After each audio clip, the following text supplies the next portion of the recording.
للأسف الشديد في ناس بتوظّف الاحتياج للمادة بطريقة غير محوكمة. أنا مثلًا أستلف من حد وفي الآخر حد أمضي له إيصال أمانة، ممكن الشخص الإيصال الأمانة ده يستخدمه بطريقة غير قانونية أو طريقة مش مضبوطة، تحطّني في مشاكل أنا مش في احتياج ليها.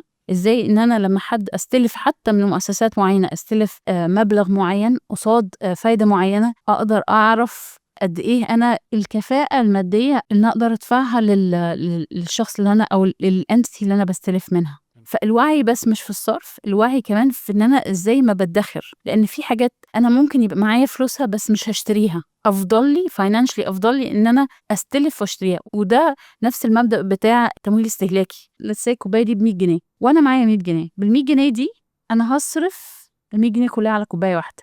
بس ممكن لو اشتريت كوباية دي وكوباية دي والقسط بتاعها في الشهر 10 جنيه، يبقى أنا اشتريت حاجتين بvalue of 200 جنيه، وأنا الcapacity بتاعتي الشهرية إن أنا أدفع ال10 جنيه أو ال20 جنيه أفضل. فأنا كده خدت consumption أعلى وال100 جنيه معايا.